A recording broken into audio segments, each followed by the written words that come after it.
So in this video, we're going to make apple pie and chocolate chip cookies. And to start the apple pie, you're going to need green apples. I used 5, and we're going to make like mini apple pies. And this makes around 6 to 8 mini apple pies using 5 apples.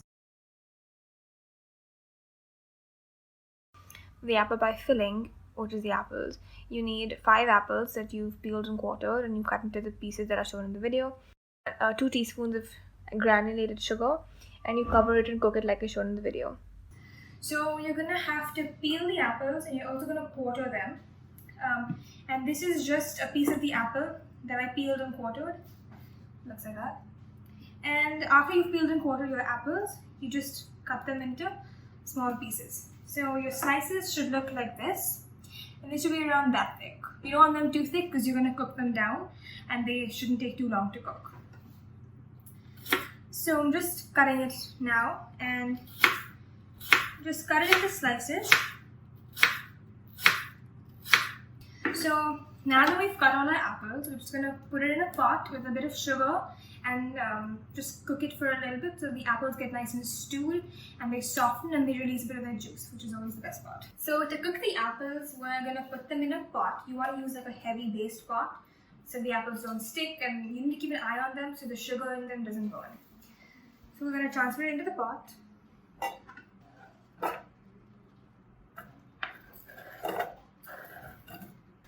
All the apples are in the pot now, and we're going to put some sugar on top. So you're going to add 1 tablespoon of sugar to this, and then you're just going to pop it on the stove.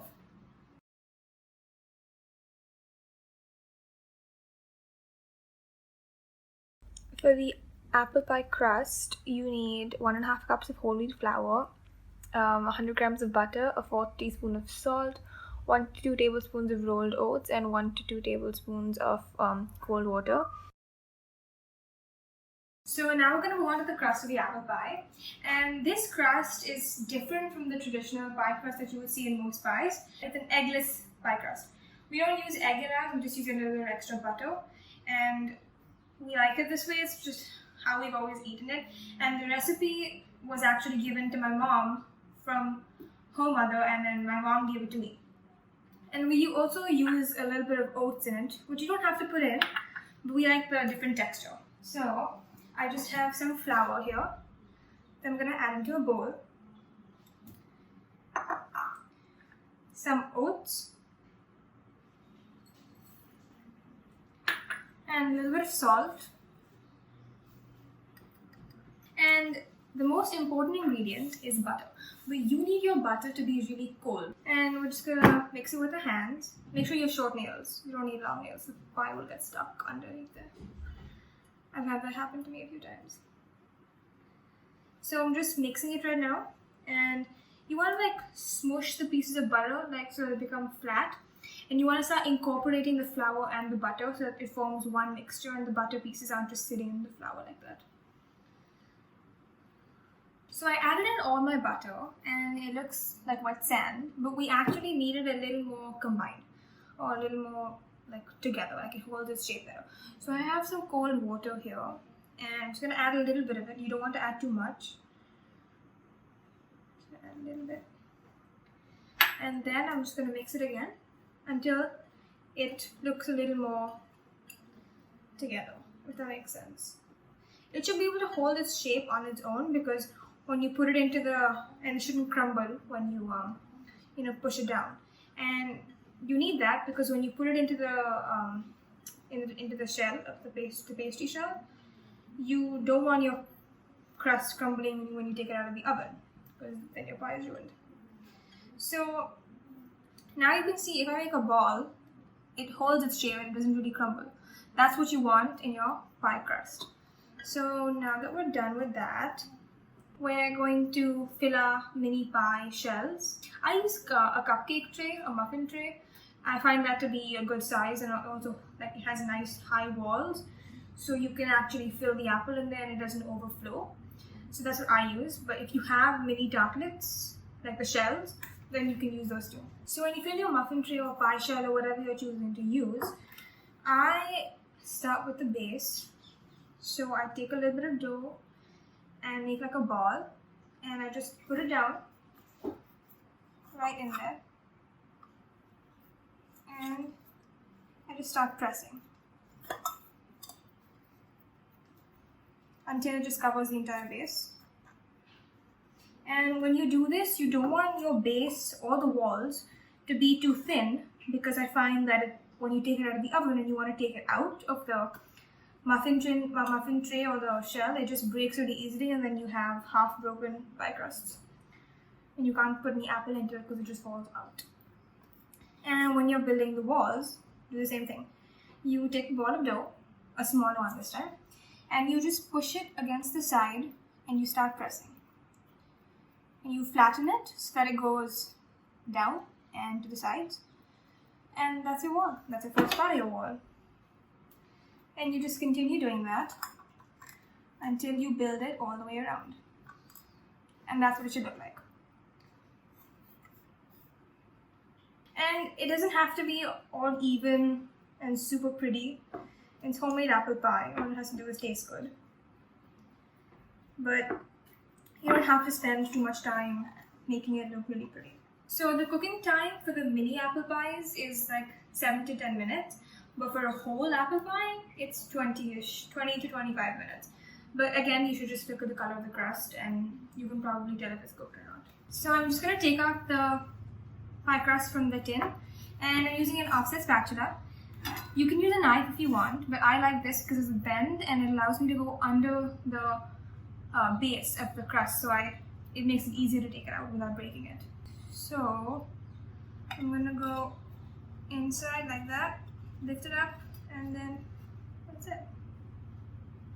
So our apples are done cooking, and we're going to assemble the pie, and we're going to add 1 or 2 large spoonfuls of the apple mixture onto the pie crust, and that is what it should look like.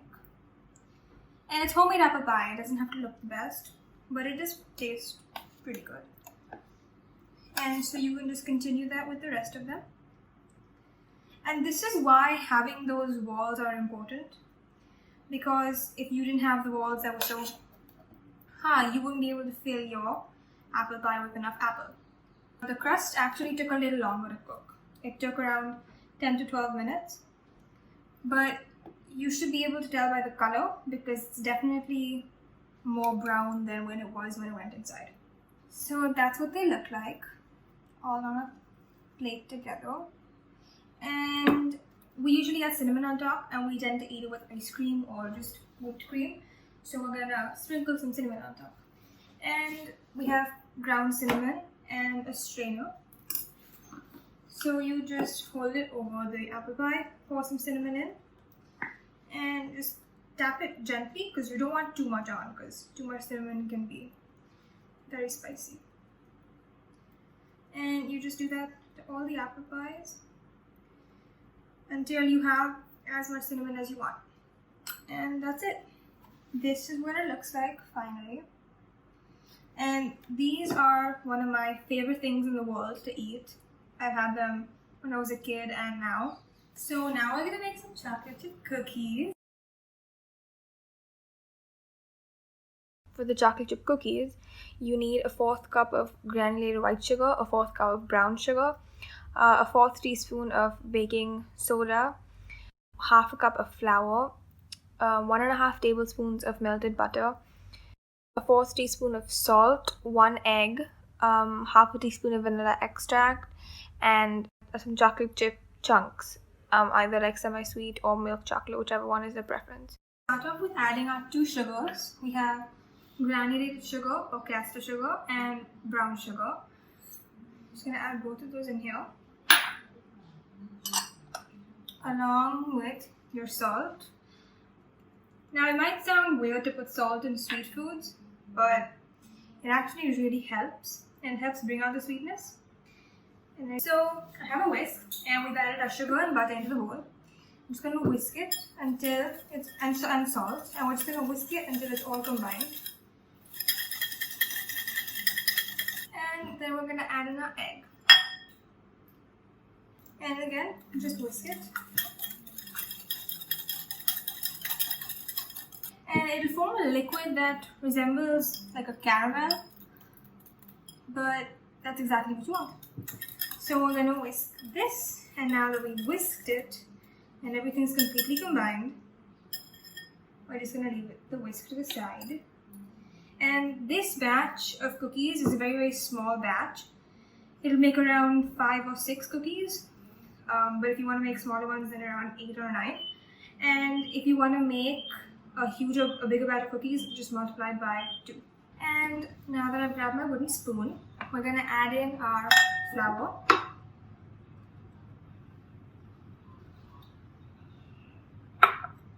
And our baking soda. And I'm just going to mix this with the wooden spoon. So I've mixed in the flour and the baking soda, and it resembles like a loose dough, and that is what you want. And you're going to put this in the fridge after we've mixed in our chocolate, and you're going to let it rest so it becomes a little harder and easier to scoop so that you can make the shape for the cookies. And keeping it in the fridge also lets the flavor intensify. And if you want to make like freezable dough, you make the entire dough and then scoop it into the balls and just freeze them. And then anytime you want to cook it, you can just take it out and put it in the oven or your toaster oven, whichever you prefer. So I got the chocolate chips from the fridge, and it's a mix of milk and semi-sweet, and that's what I like. I'm just going to add it into the bowl now. And you can add how many, like if you want a more chocolatey cookie, then you can just add more chocolate chips. If you want less, you can add less chocolate chips. For the cookies, we're going to put some wax paper or baking paper on a large tray. And I preheated the oven to 180 degrees Celsius or 350 Fahrenheit. And you want to definitely preheat the oven, because if you don't, then for the oven to come to the right temperature, the cookies will just take longer to bake. So I just like preheating the oven so they're done pretty quickly. I'm just going to get the baking tray, and then we're going to line it with some baking paper. So for the cookies, I've lined my tray with some butter paper. You can also just grease it with some butter and flour so that the cookies don't stick. And here's our dough. That's what it looks like. And I have a 1 tablespoon measurement here. And I like using a measurement or a uniform size for all the scoops, because then they have the same cooking time. And one won't get too brown while the other one is not cooked enough. So I like using a measurement. I'm just going to take a scoop of this.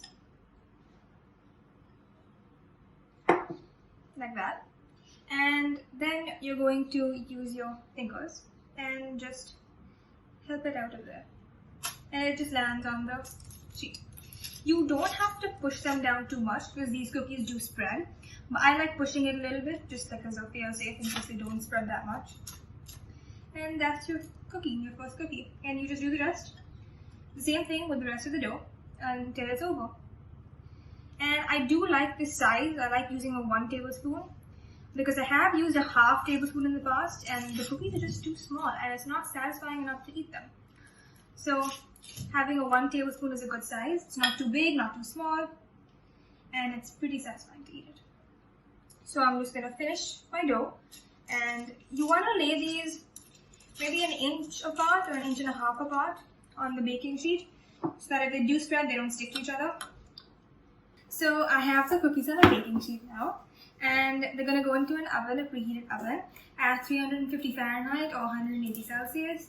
And you do want to watch these while they bake because they can burn very quickly. That's happened to me far too many times. And you want to bake these until the edges are slightly crisp and golden brown and the center is still soft and chewy. So I'm going to put these in the oven and then we're going to check on them when they come out. So now I'm going to break open the cookie. It's still really soft. So if you want a harder cookie, you could definitely bake it for longer. And that's what it looks like on the inside.